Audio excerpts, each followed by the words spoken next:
Quando amanheceu, acordou sarapantado, não sei o que é isso. Chamou um dos companheiros e pediu que o levasse para casa. O padrinho ia saindo para começar nas pesquisas quando esbarrou com ele. Menino dos 300, onde te meteste tu? Fui ver um oratório. Não diz que eu hei de ser padre? O padrinho olhou por muito tempo e, afinal, não podendo resistir ao ar de ingenuidade que ele mostrava, desatou a rir e levou para dentro já completamente apaziguado. 7. A comadre.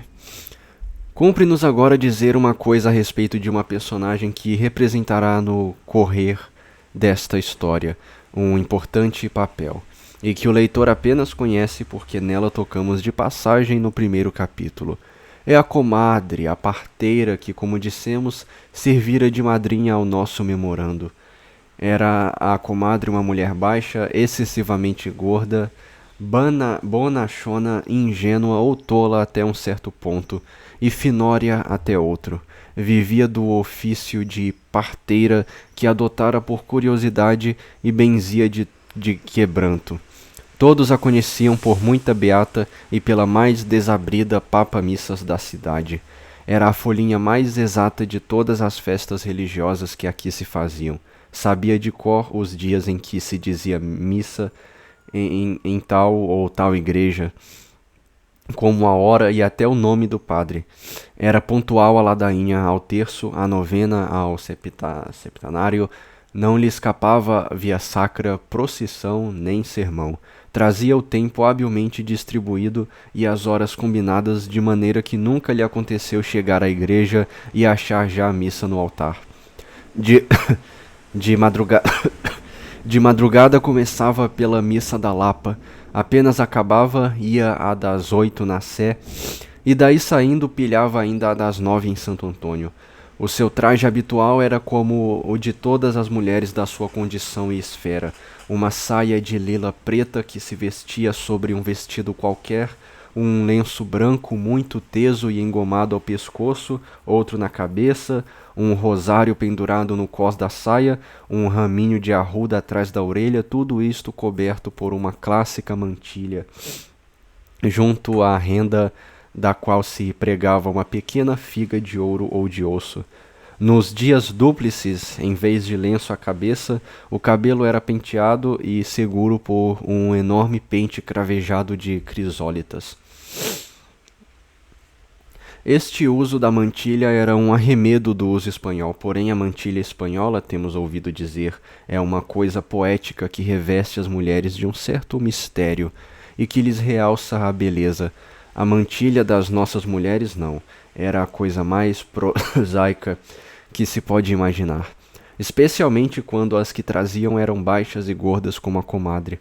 A mais brilhante festa religiosa, que eram as mais frequentadas então, tomava um aspecto lúgubre logo que a igreja se enchia daqueles vultos negros que se uniam uns aos outros, que se inclinavam cochichando a cada momento.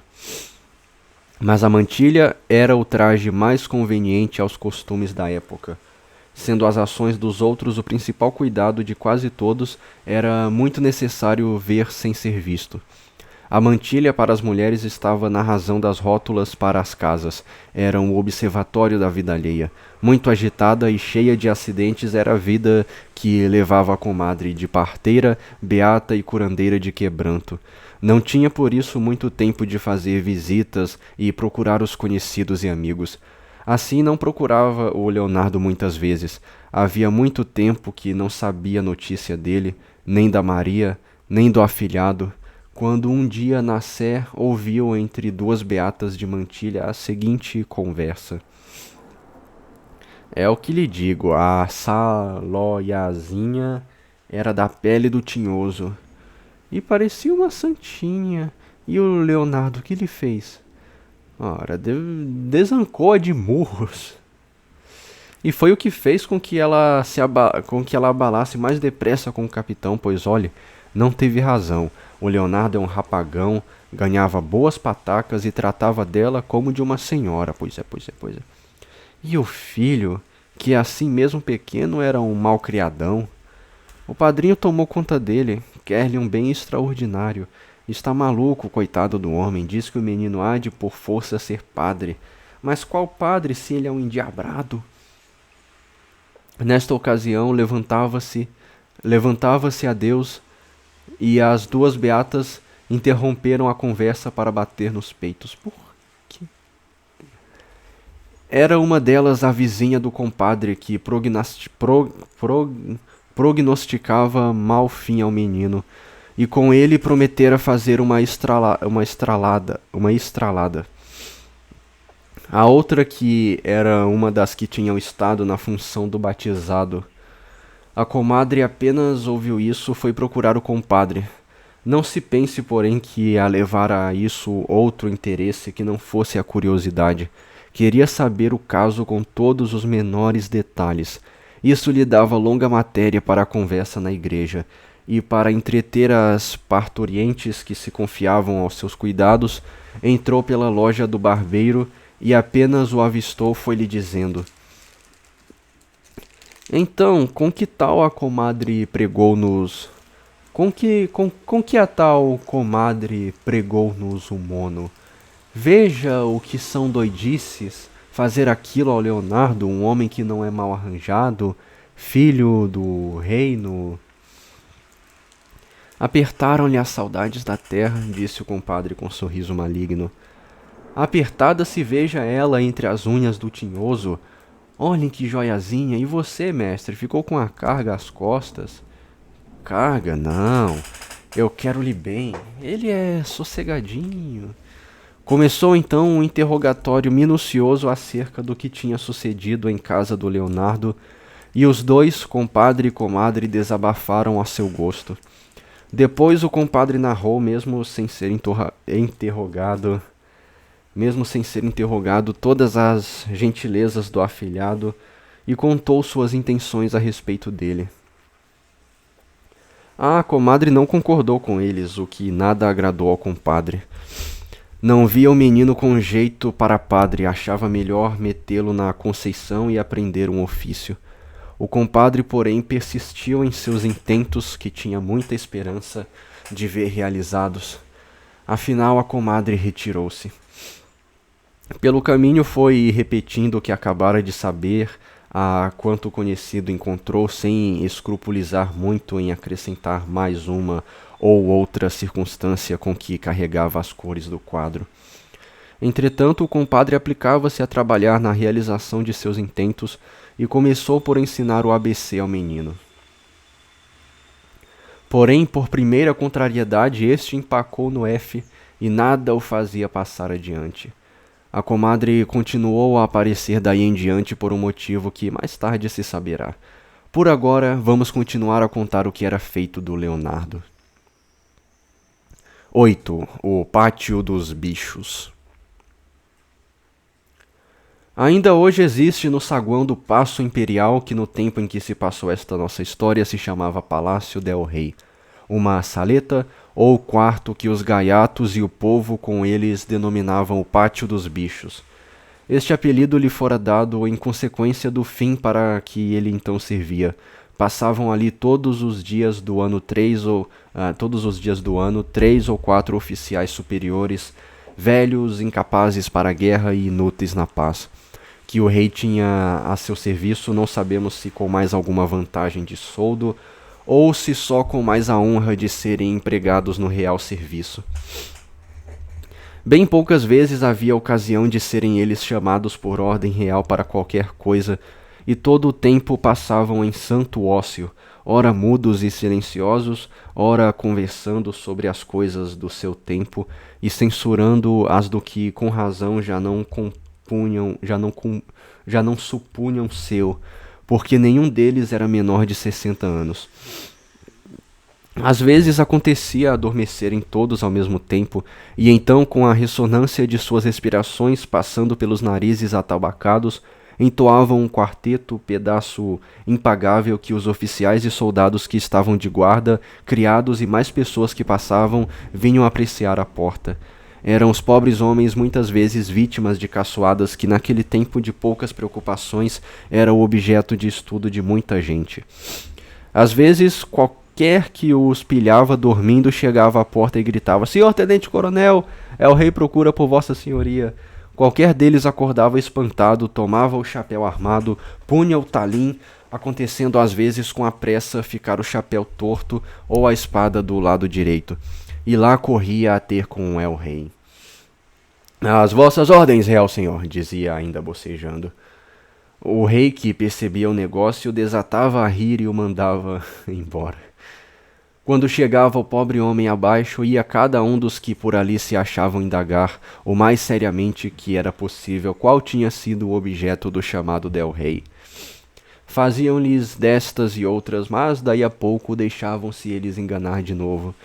Vamos fazer o leitor tomar conhecimento com um desses ativos militares que entra também na nossa história.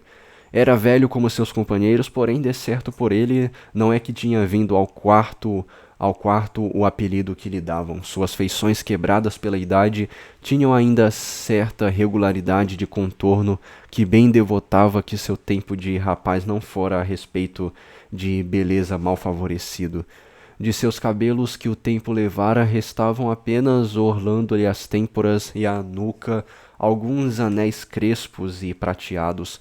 Sua calva era nobre e imponente, fora valente, ganhara por seus feitos as dragonas de tenente-coronel, era filho de Portugal e acompanhara el rei na sua vinda ao Brasil.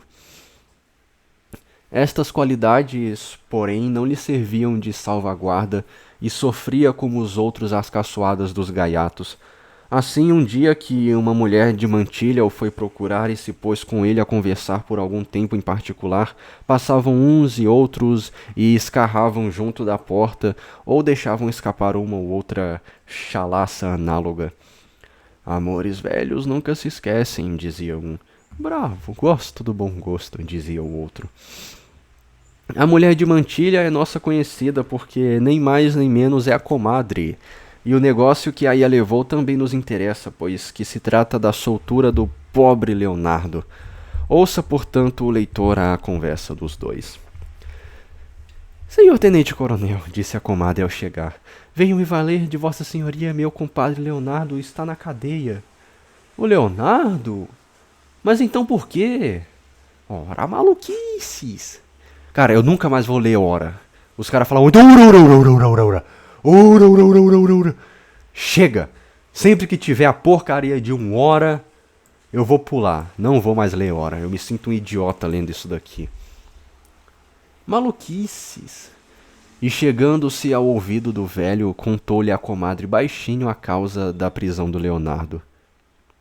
Pô, eu queria falar baixinho a causa da prisão do Leonardo.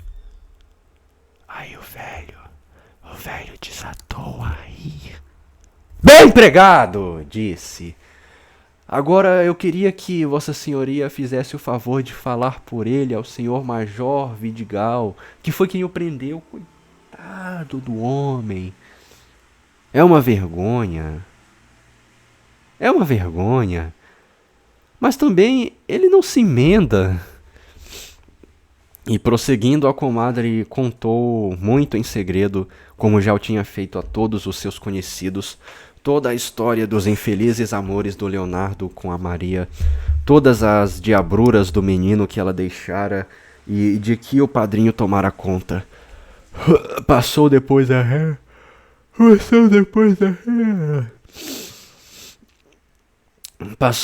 relatar todo o ocorrido com a cigana e voltou de novo à história da prisão que contou e recontou 20 vezes, sem lhe escapar a mais pequenina circunstância.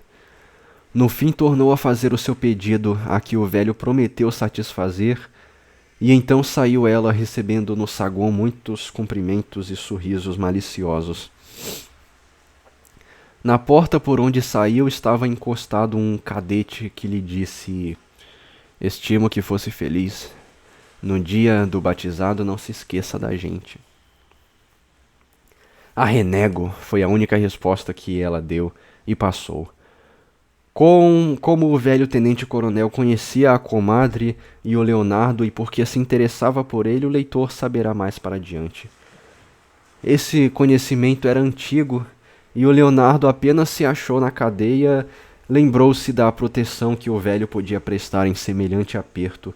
Mandou por um colega chamar a comadre e a encarregou da missão de ir ter com ele. Missão que ela aceitou de Missão que ela aceitou de bom grado e que desempenhou, segundo vimos, satisfatoriamente. O velho, apenas a comadre saiu. Tomou o chapéu armado, pôs a espada à cinta e saiu. Depois de ter contado aos companheiros o que sucede a quem vai tomar fortuna. Um deles, que era crédulo até ao entusiasmo a respeito de feitiçarias, ficou muito indignado com o caso e prometeu também empenhar-se pelo Leonardo.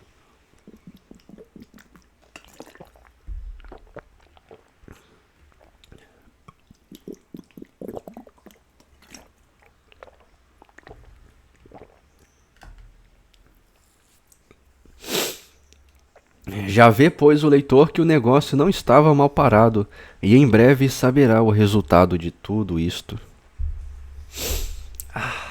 Então vamos lá, né? 9. O Arranjei-me do Compadre. Os leitores estarão lembrados do que o compadre dissera quando estava a fazer castelos no ar a respeito do afilhado. E pensando em dar-lhe o mesmo ofício que exercia, isto é, daquele arranjei-me, cuja explicação prometeu dar, vamos agora cumprir a promessa. Se alguém perguntasse ao compadre por seus pais, por seus parentes, por seu nascimento, nada saberia responder, porque nada sabia a respeito. Tudo de que se recordava de sua história reduzia-se a bem pouco. Quando chegara a idade de dar acordo da vida, achou-se em casa de um barbeiro que dele cuidava, porém que nunca lhe disse se era ou não seu pai ou seu parente, nem tampouco o motivo por que tratava da sua pessoa. Também nunca isso lhe dera cuidado, nem lhe veio a curiosidade indagá-lo. Esse homem ensinara-lhe o ofício e, por inaudito milagre, também a ler e a escrever. Enquanto foi aprendiz, passou em casa do seu mestre, em falta de outro nome, uma vida que por um lado parecia com a do Flâmulo, por outro com a do filho, por outro com a do agregado, e que afinal não era senão a vida de enjeitado que o leitor sem dúvida já adivinhou que ele o era. A troco disso, dava-lhe o mestre sustento e morada e pagava-se do que por ele tinha já feito. Quando passou de menino a rapaz e chegou a saber barbear e sangrar sofrivelmente, foi obrigado a manter-se à sua custa e a pagar a morada com os ganchos que fazia, porque o produto do mais trabalho pertencia ainda ao mestre. Sujeitou-se a isso, porém queriam ainda mais, exigiam que continuasse a empregar-se no serviço doméstico. Lavrou-lhe então n'alma um arrepio de dignidade. Já era oficial e não queria rebaixar o seu ofício. Virou mareta, fez-se duro e safou-se de casa sem escrúpulos nem remorsos, pois bem sabia que estavam saldas as contas de parte a parte. Tinham-no criado, ele tinha servido. Também não encontrou grande resistência à sua deliberação. Apenas passou o primeiro ímpeto e teve tempo de reflexionar. Quase que começou a arrepender-se por não saber qual meio de achar arranjo. Viu-se na rua sem saber para onde ir, tendo por única fortuna uma bacia de barbear embaixo do braço, um par de navalhas e outro de lancetas na algibeira. Verdade é que quem tinha consigo estes trastes estava com armas e uniformes do ofício, porém isto não bastava, o pobre rapaz estava em apertos. Passou a primeira noite em casa de um colega e no dia seguinte, ao amanhecer, tomando os seus apetrechos, saiu em busca de que fazer para aquele dia e de destino para os mais que se iam seguir. Achou ambas as coisas. Uma trouxe a outra. No largo do passo, um marujo que estava sentado em uma pedra junto ao mar chamou para que lhe fizesse a barba. Mãos à obra, que já naquele dia não morria de fome. Todo barbeiro é tagarela, e principalmente quando tem pouco que fazer. Começou, portanto, a puxar conversa com o freguês. Foi a sua salvação e fortuna. O navio a que o marujo pertencia viajava para a costa e ocupava-se no comércio de negros. Era um dos comboios que traziam fornecimento para o Valongo e estava pronto a largar. Oh, mestre, disse o marujo no meio da conversa, você também não é sangrador? Sim, eu também sangro. Você sangra? Vai sangrar. Pois olhe, você estava bem bom. Se quiser ir conosco para curar a gente a bordo, morre-se ali que é uma praga. Ah, deixa eu ler isso aqui de novo, melhor. Pois olhe, você estava bem bom. Se quiser ir conosco para curar a gente a bordo, morre-se ali que é uma praga. Homem, eu da cirurgia não entendo muito. Pois já não disse que sabe também sangrar? Sim, então já sabe até demais. No dia seguinte saiu nosso homem pela barra fora. A fortuna tinha lhe dado o meio, cumpria sabê-lo aproveitar. De oficial de barbeiro dava um salto mortal a médico de navio negreiro. De oficial de barbeiro dava um salto mortal a médico de navio negreiro. Restava unicamente saber fazer renda à nova posição. Isso ficou por sua conta. Por um feliz acaso, logo nos primeiros dias de viagem adoeceram dois marinheiros. Sim, feliz acaso, né? Adoecerem dois marinheiros. Chamou-se o médico. Ele fez tudo o que sabia. Sangrou os doentes e em pouco tempo estavam bons, perfeitos. Com isto ganhou imensa reputação e começou a ser estimado. Chegaram com feliz viagem ao seu destino, tomaram o seu carregamento de gente e voltaram para o rio. Graças à lanceta do nosso homem, nem um só negro morreu, o que muito contribuiu para aumentar-lhe a sólida reputação de entendedor do riscado. Poucos dias antes de chegar ao rio, o capitão do navio adoeceu.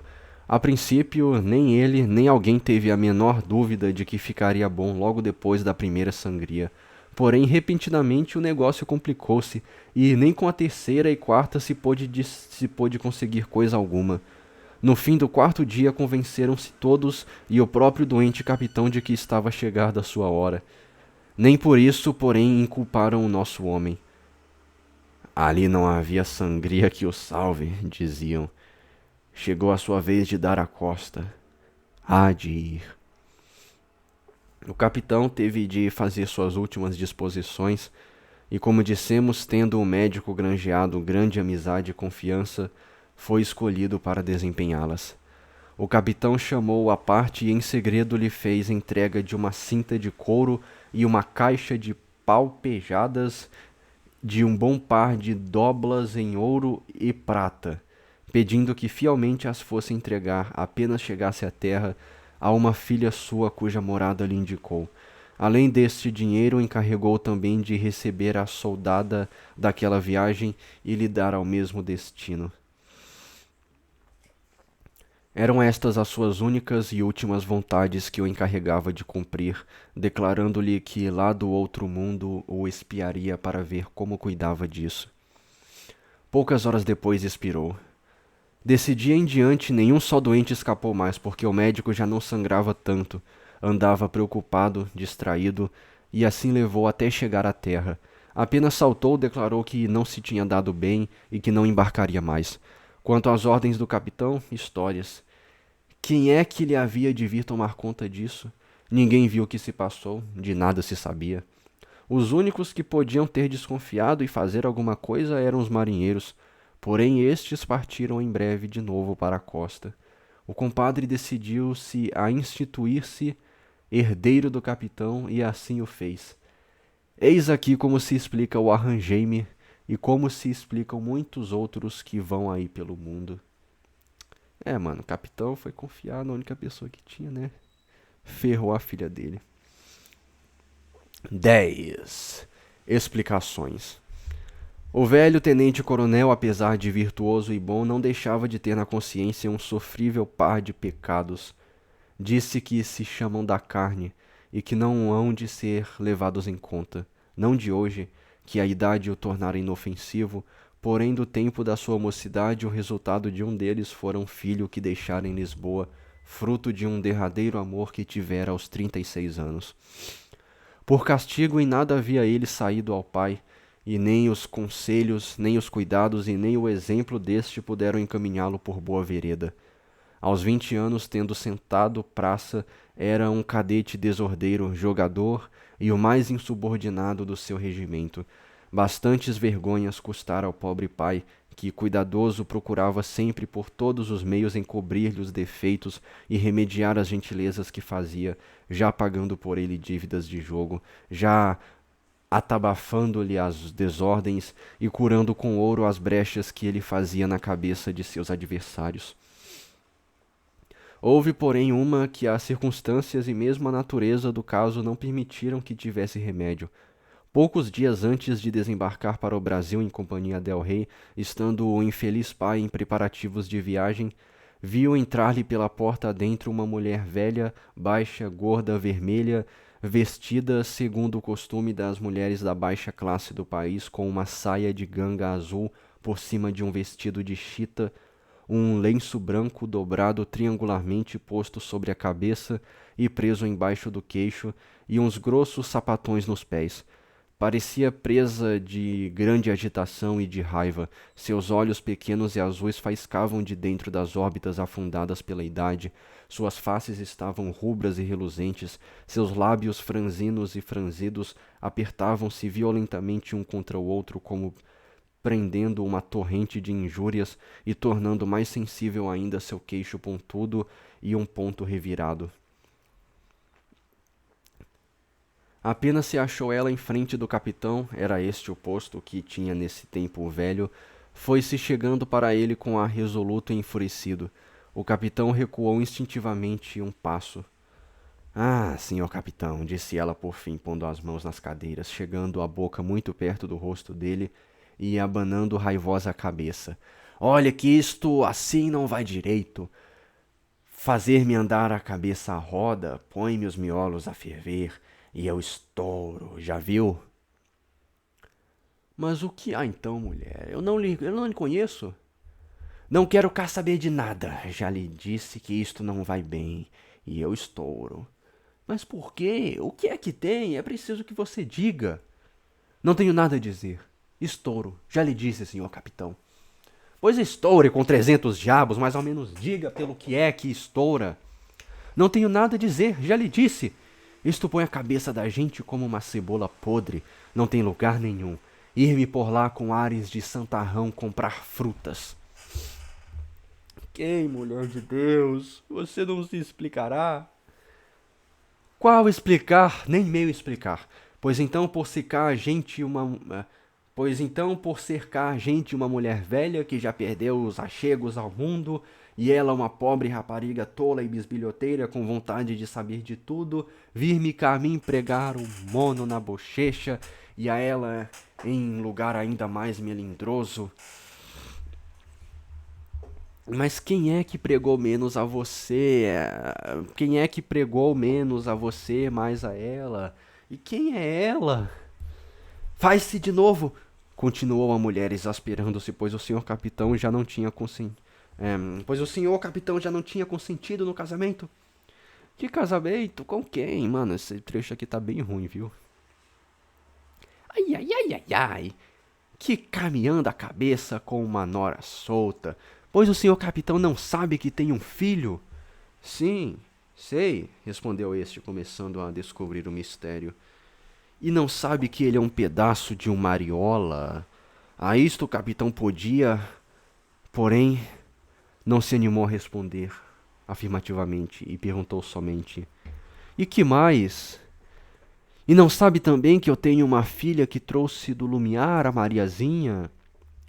Como, se eu nem a conheço? Pois é uma rapariga muito capaz.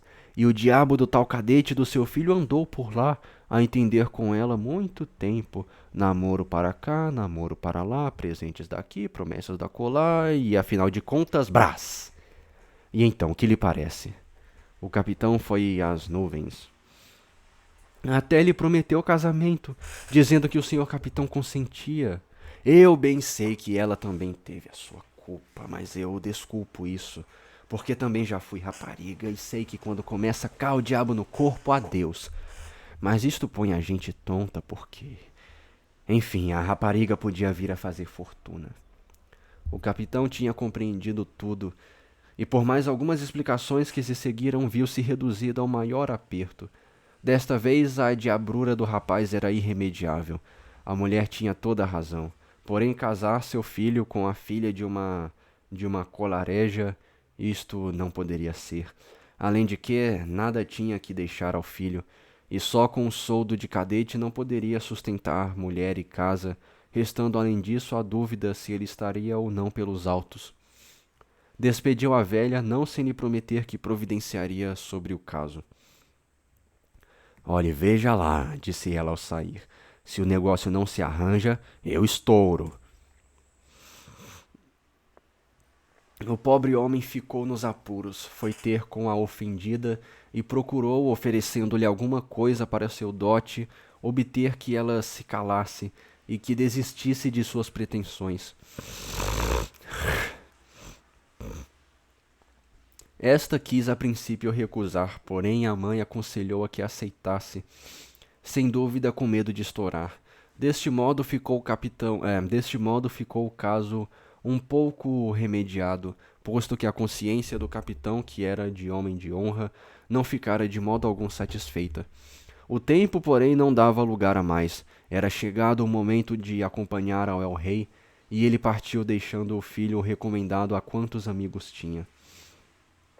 Decorreram os anos e, quando menos esperava, soube ele que se achava no Rio de Janeiro em companhia do Leonardo, a tal Mariazinha, que então já era a Maria que os leitores bem conhecem. Procurou fazer o que pudesse por ela para satisfazer todos os seus escrúpulos de pai honrado, porém quis fazê-lo ocultamente. Foi ter com a comadre a quem já conhecia e a encarregou de o avisar apenas sentisse que a Maria sofria qualquer necessidade. Nunca, porém, teve ocasião de exercer a sua boa vontade diretamente para com ela. Apenas tinha feito ao Leonardo um pequeno favor em ocasião em que este se achava embaraçado por causa de umas irregularidades em uns autos que se lhe atribuía e que a comadre o aconselhou de procurá-lo mesmo sem o conhecer, a título de a título de que era muito bom homem e amigo de servir a todos. Eis aqui porque o Leonardo se dirigiu no seu segundo apuro ao velho tenente-coronel por intermédio da comadre, e porque este prometeu empenhar-se por ele, o que com efeito tratou de cumprir. Como dissemos, apenas a comadre saiu ele também, e foi tratar de pôr o Leonardo na rua. Dirigiu-se primeiro à cadeia para colher do próprio Leonardo todas as informações, e então pôde ver que as que lhe tinha dado a comadre eram exatíssimas e que ela não deixara escapar a menor circunstância.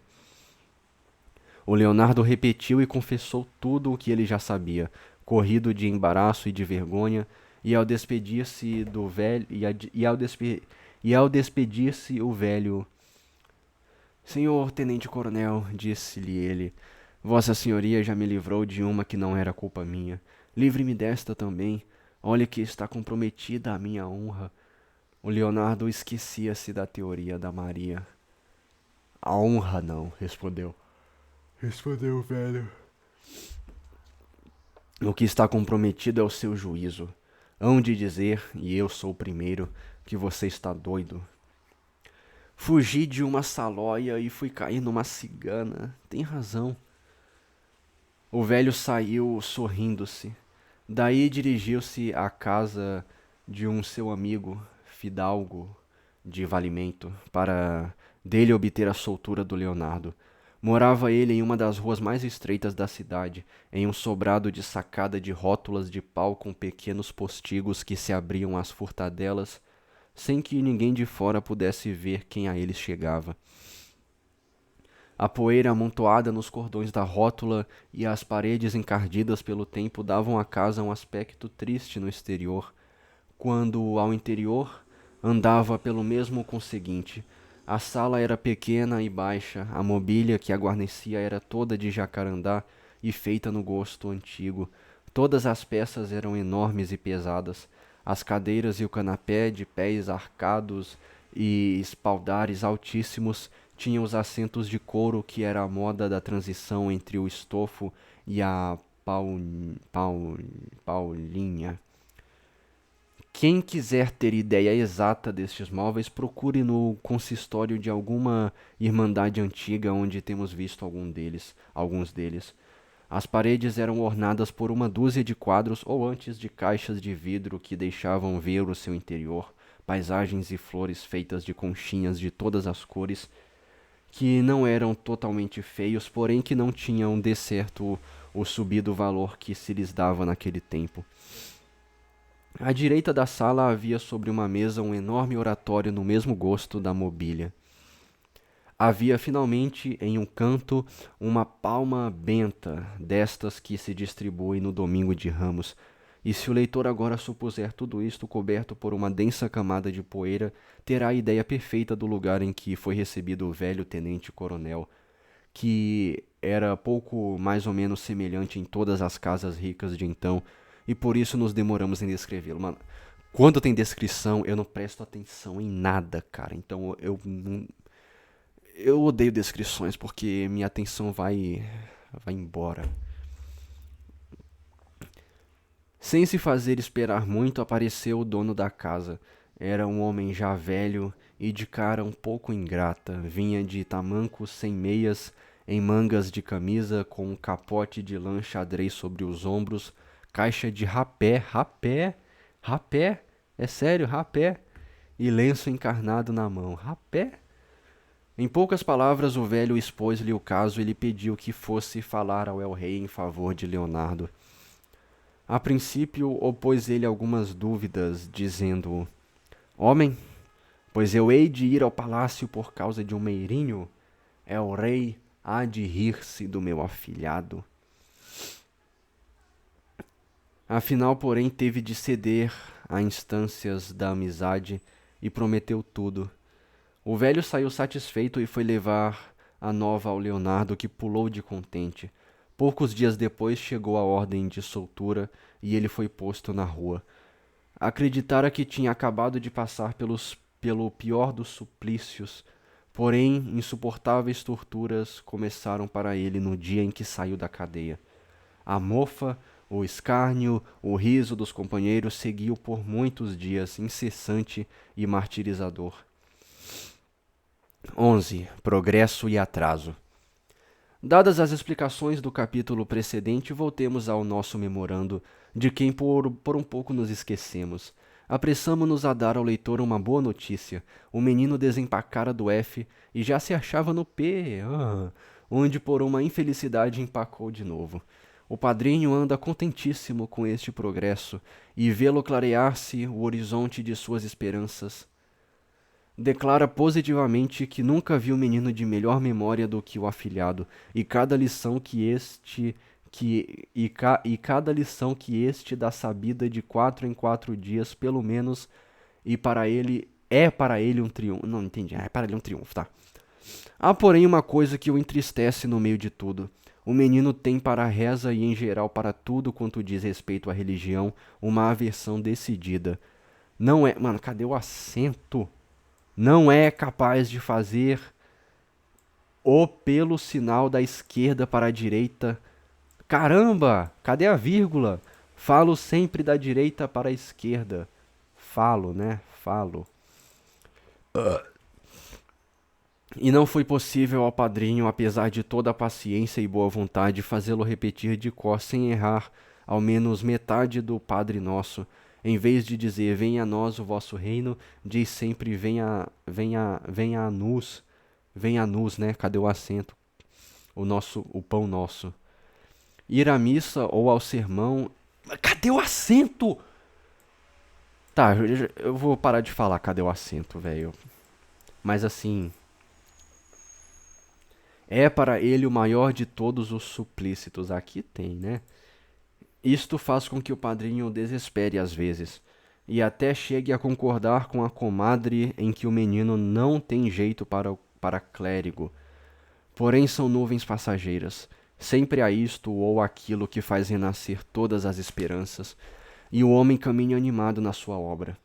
O que ele, porém, esperava, não esperavam todos, e ninguém via no menino senão um futuro peralta da primeira grandeza.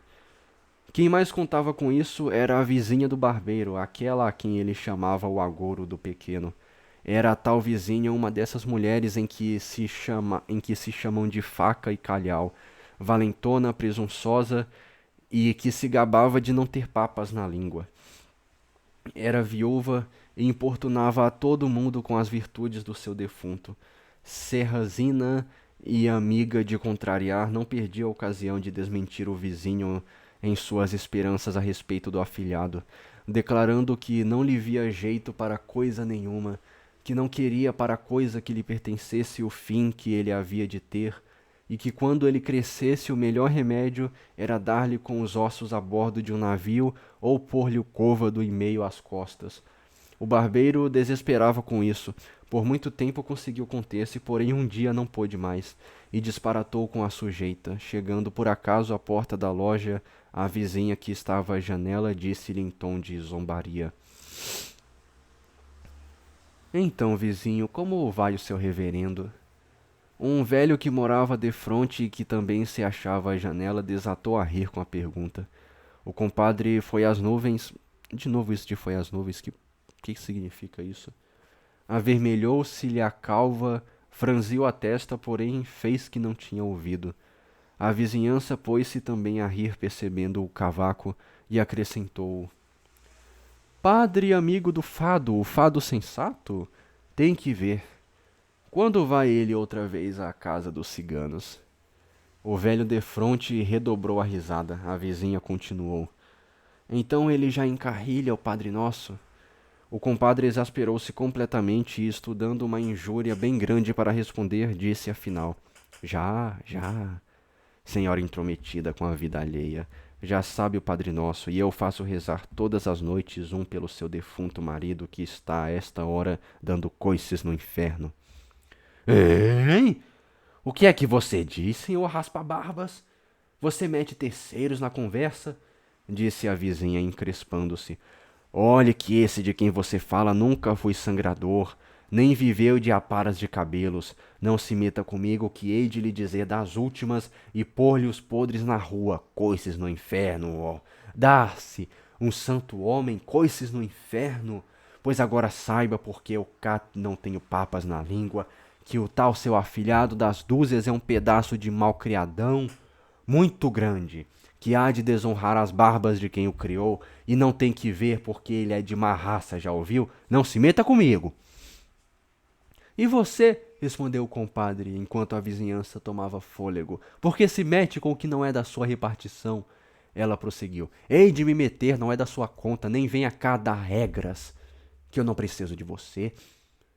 Mas o que tem você que entender com uma criança inocente que nunca lhe fez mal? Tenho muito. Por que não me deixa parar os telhados com pedras, faz-me caretas quando me vê na janela e trata-me como se eu fosse alguma salóia ou mulher de barbeiro? Digo-lhe e repito-lhe, aquilo tem maus bofes e não há de ter bom fim. Está bom, senhora, respondeu o compadre, que tinha bom gênio e que só fora levado àquele excesso pelo amor do afilhado. Basta de resingas, olha a vizinhança. Tomara a vizinhança ver-se livre do tal diabo. O menino chegou nessa ocasião à porta e, pondo-se na ponta dos pés, na pontinha dos pés, esticando o pescoço e abanando-o como a vizinha e imitando-lhe a voz, repetiu: Vê-se livre do tal diabo. O compadre achou tanta graça que deu-se por vingado e desatou a rir por seu turno. Disse a vizinha. Agradece a boa vontade, meu diabo em figura de menino. Tu não tens a culpa. A culpa tem quem te dá ousadias. A culpa tem quem te dá ousadias, repetiu o menino, arremedando. O compadre ria-se a perder, seja lá o que isso signifique. A vizinha desesperada bateu com o postigo e recolheu-se. Porém, por muito tempo falou em voz alta de maneira que toda a vizinhança ouvia, dizendo o quanto impropério lhe veio à cabeça contra o barbeiro e o menino. O pequeno encheu-me. O pequeno encheu-me as medidas, disse este consigo. Vingou-me desta. Agora falta-me aquele velho de defronte que também a acompanhou na risota, mas não faltará a ocasião. Esqueceu-nos. Esqueceu-nos dizer que o barbeiro, apesar de ter sabido, pouco se importara com a prisão do Leonardo, e referindo-se à causa da infelicidade deste, dissera apenas: é bem feito para ele não se deixar arrastar por toda parte agarrado enquanto o rabo de saia lhe aparece. Nem foi à cadeia visitá-lo, nem levar-lhe o filho para tomar a bênção, o que a comadre muito reprovou quando soube. O velho tenente-coronel, depois de ter posto na rua o Leonardo, informado miudamente, como sabe o leitor, pela comadre do destino da Maria, decidiu tomar o menino sob sua proteção e acreditou que, se conseguisse felicitá-lo, lavaria seu filho do pecado de ter desonrado a Maria. Por intermédio da comadre, mandou oferecer ao compadre seu préstimo em favor do pequeno. Mandou-lhe propor até que o deixasse ir para sua companhia. O compadre, porém, não esteve por isso de modo nenhum, e até se prometeu aceitar para qualquer outra coisa a proteção do tenente-coronel foi a instâncias da comadre. Não quero, dizia ele, não quero que me roubem o gosto de tê-lo feito gente. Comecei a minha obra, hei de acabá-la. Homem, retorquia-lhe a comadre, você faz mal. Olhe que o velho é homem de representação. Veja como ele, com 2 voltas e meia, pôs o Leonardo na rua. Nada. Não hei de dar o gostinho aqui a esta súcia da vizinhança. Hei de eu mesmo fazer a coisa por minhas mãos. Lá, se o tenente-coronel quiser fazer alguma coisa por ele, aceito. Mas quanto a tirá-lo da minha companhia, isso nunca. Agora já é birra. Hei de levar a minha avante. 12. Entrada para a escola.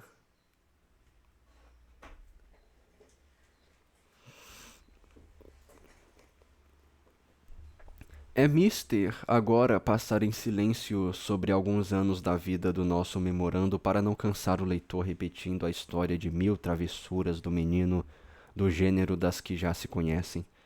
Foram diabruras de todo o tamanho que exasperaram a vizinha, desgostaram a comadre, mas que não alteraram em coisa alguma a amizade do barbeiro pelo afilhado. Cada vez esta aumentava, se era possível, tornava-se mais cega. Com ele cresciam as esperanças do belo futuro com que o compadre sonhava para o pequeno, e tanto mais que durante este tempo fizera este alguns progressos. Lia soletrado sofrivelmente e, por inaudito triunfo da paciência do compadre, aprendera a ajudar missa. A primeira vez que ele conseguiu praticar com decência e exatidão semelhante ato, o padrinho exultou. Foi um dia de orgulho e de prazer. Era o primeiro passo no caminho para que ele o destinava. E dizem que não tem jeito para padre, pensou consigo. Acertei o alvo, dei-lhe com a balda. Ele nasceu mesmo para aquilo. Há de ser um clérigo de truz. Vou tratar de metê-lo na escola e depois toca. Com efeito, vou cuidar nisso e falar ao mestre para receber o pequeno. Morava este em uma casa da Rua da Vala, pequena e escura. Foi o barbeiro recebido na sala, que era mobiliada por 4 ou 5 longos bancos de pinhos sujos já pelo uso, uma mesa pequena que pertencia ao mestre e outra maior onde escreviam os discípulos, toda cheia de pequenos buracos para os tinteiros. Nas paredes e no teto havia penduradas uma porção enorme de gaiolas de todos os tamanhos e feitios, dentro das quais pulavam e cantavam passarinhos de diversas qualidades. Era a paixão predileta do pedagogo. Era este um homem tudo em proporções infinitesimais, baixinho, magrinho, de carinha estreita e chupada, excessivamente calvo, usava de óculos, tinha pretensões de latinista e dava bolos nos discípulos por dar cá aquela palha. Por isso era um dos mais acreditados da cidade. O barbeiro entrou acompanhado pelo afilhado, que ficou um pouco escabriado à vista do aspecto da escola que nunca tinha imaginado. Era em um sábado. Os bancos estavam cheios de meninos vestidos quase todos de jaqueta ou robições de lila, calças de brim escuro e uma enorme pasta de couro ou papelão pendurada por um cordel a tiracolo. Chegaram os dois exatamente na hora da tabuada cantada. Era uma espécie de ladainha de números que se usava então nos colégios, cantada todos os sábados em uma espécie de cantochão monótono e insuportável, mas de que os meninos gostavam muito. As vozes dos meninos juntas ao canto dos passarinhos faziam uma algazarra de doer os ouvidos. O mestre, acostumado àquilo, escutava impassível, com uma enorme palmatória na mão, e o menor erro que alguns dos discípulos cometia não lhe escapava no meio de todo o barulho. Fazia parar o canto, chamava o infeliz, emendava cantando o erro cometido e cascava-lhe pelo menos 6 puxados bolos. Era o regente da orquestra ensinando a marcar o compasso. O compadre expôs no meio do ruído o objeto de sua visita e apresentou o pequeno ao mestre. Tem muito boa memória. Soletra já alguma coisa. Não lhe há de dar muito trabalho, disse com orgulho. E se Mo quiser dar, tenho aqui o remédio. Santa Férula, disse o mestre banindo a palmatória. Aham. O compadre sorriu-se, querendo dar a entender que tinha percebido o latim.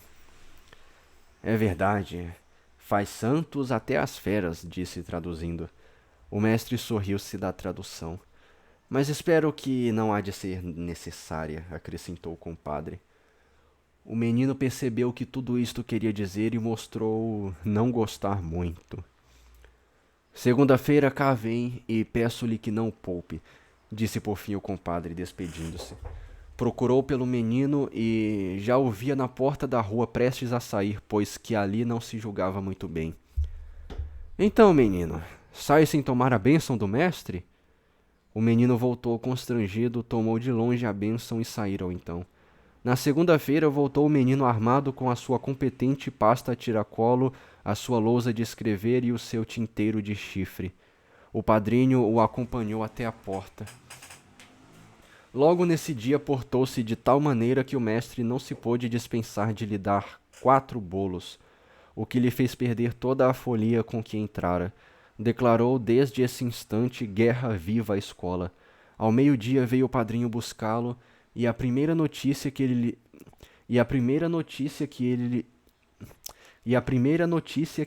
lhe deu foi que não voltaria no dia seguinte, nem mesmo aquela tarde. Mas você não sabe que é preciso aprender? Mas não é preciso apanhar. Pois você já apanhou?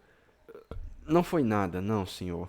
Foi porque entornei o tinteiro na calça de um menino que estava ao pé de mim. O mestre ralhou comigo e eu comecei a rir muito. Nossa, jogar tinta na calça do caba.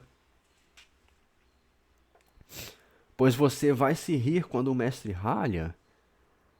Isto contrariou o mais que era possível ao barbeiro. Que diabo não diria a maldita vizinha quando soubesse que o menino tinha apanhado logo no primeiro dia de escola? Mas não haviam reclamações, o que o mestre fazia era bem feito. Custou-lhe bem reduzir o menino a voltar nessa tarde à escola, o que só conseguiu com a promessa de que falaria ao mestre para que ele não desse mais. Isto, porém, não era coisa que se fizesse, e não foi senão um engodo para arrastar o pequeno. Entrou este desesperado para a escola e por princípio nenhum queria estar quieto e calado no seu banco. O mestre chamou-o e pô-lo de joelhos a poucos passos de si. Passado pouco tempo, voltou-se distraidamente e surpreendeu no momento em que ele erguia a mão para tirar-lhe uma bola de papel. Chamou de novo e deu-lhe uma dúzia de bolos. Ô, legal, tá dando bolo pro cara, mano. Boa, eu também queria um bolo de moura. Bolo de morango, nham, nham. Já no primeiro dia, disse: Você promete muito. O menino, resmungando, dirigiu-lhe quanta injúria sabia de cor. Quando o padrinho voltou de novo a buscá-lo, achou de tensão firme e decidida de não se deixar engodar por outra vez e de nunca mais voltar, ainda que o rachassem. O pobre homem azoou com o caso. Logo no primeiro dia, disse consigo, isto é praga daquela maldita mulher, mas hei de teimar e vamos ver quem vence. 13. Mudança de vida. À custa de muitos trabalhos, de muitas fadigas e, sobretudo, de muita paciência, conseguia o compadre que o menino frequentasse a escola durante 2 anos e que aprendesse a ler muito mal e escrever ainda pior. Em todo este tempo não se passou um só dia em que ele não levasse uma remessa maior ou menor de bolos, e apesar da fama que gozava o seu pedagogo de muito cruel e injusto, é preciso confessar que poucas vezes o fora para com ele. O menino tinha a bossa de desenvoltura, e isto, junto com as vontades que lhe fazia o padrinho, dava em resultado a mais refinada malcriação que se pode imaginar. Achava ele um prazer suavíssimo em desobedecer a tudo quanto se lhe ordenava. Se queria que estivesse sério, desatava a rir com o perdido com o maior gesto do mundo. Se queria que tivesse quieto, parece que uma meia oculta o impelia e fazia com que desse uma ideia pouco mais ou menos aproximada do moto contínuo. Nunca uma pasta, um tinteiro, uma lousa lhe durou mais de 15 dias. Era tido na escola pelo mais refinado velhaco. Vendia aos colegas tudo que podia ter algum valor, fosse seu ou alheio, contanto que lhe caísse nas mãos. Um lápis, uma pena ou um registro, tudo lhe fazia conta. O dinheiro que apurava empregava sempre do pior modo que podia. Logo no fim dos primeiros 5 dias de escola, declarou ao padrinho que já sabia as ruas e não precisava mais de que ele o acompanhasse. No primeiro dia em que o padrinho anuiu a que ele fosse sozinho, fez uma tremenda gazeta, tomou depois gosto a esse hábito e em pouco tempo adquiriu entre os companheiros o apelido de Gazeta Mor da escola, o que também queria dizer apanha-bolos mor. Um dos principais pontos em que ele passava alegremente as manhãs e tardes e em que fugia à escola era a Igreja da Sé. O leitor compreende bem que isto não era de modo algum inclinação religiosa. Na Sé a missa e, mesmo fora disso, reunia-se gente, sobretudo mulheres de mantilha, de quem tomara particular zanguinha por causa da semelhança com a madrinha. E é isso que ele queria, porque, internando-se na multidão dos que entravam e saíam, passava despercebido e tinha segurança de que o não achariam com facilidade se o procurassem. Pelo hábito de frequentar a igreja, tomara conhecimento e travara estreita amizade com um pequeno sacristão que, digamos de passagem, era tão boa peça como ele. Apenas se encontravam, limitavam-se a trocar olhares significativos enquanto o amigo andava ocupado no serviço da igreja. Assim, porém, que se acabavam as missas e que saíam as verdadeiras beatas, reuniam-se os dois e começavam a contar suas diabruras mais recentes, travando o plano de 1000 outras novas. Por complacência ou antes por prova de decidida amizade, o companheiro confiava ao nosso gazeador um caniço e faziam juntos o serviço e as maroteiras. A mais pequena que faziam eram irem de altar em altar, escorropichando todas as galhetas, o que lhes incendia mais o desejo de traquinar. Esta vida durou por muito tempo, porém, afinal, já eram as gazetas tão repetidas que o padrinho se viu forçado a acompanhá-lo outra vez todos os dias para a escola, o que desfez todos os planos que os dois tinham concertado. O nosso futuro clérigo tinha muitas vezes pensado em como não lhe seria agradável ver-se restituído como o seu companheiro de uma batina e uma sobrepeliz, e feito também sacristão, ter a toda hora à sua disposição quantos caniços quisesse, ter por sua e de seu amigo toda a igreja, poder nos dias de festa, tomando o turíbulo, afogar em ondas de fumaça a cara da velha que mais perto lhe ficasse na ocasião da missa. Isto era um sonho de venturas, vendo-se privado depois que o padrinho o acompanhava de gozar parte destes prazeres como fazia nos dias de fugida. Atearam-se-lhe os desejos e começou a confessá-los ao padrinho, dando a entender que nada havia de que agora gostasse tanto como fosse a igreja, para a qual, dizia ele, parecia ter nascido. Isto foi para o padrinho um alegrão, porque neste gosto recente do pequeno via furo aos seus projetos. Eu bem dizia, pensava consigo, não tem dúvida, vou adiante. O rapaz está me enchendo as medidas. Afinal, o menino tomou um dia uma resolução última e propôs ao padrinho que o fizesse sacristão. Isso seria muito bom, disse ele, a fim de acostumar-me para quando for padre. A princípio a ideia deslumbrou ao padrinho, porém mais tarde acudiu-lhe a reflexão e assentou que seria rebaixar o menino e comprometer a sua dignidade futura. Afinal, porém, tantas foram as rogativas e argumentos do pequeno que se viu obrigado a ceder. O menino tinha nisso duas enormes vantagens: satisfazia seus desejos e saía da escola poupando assim as remessas diárias de bolos. Caramba!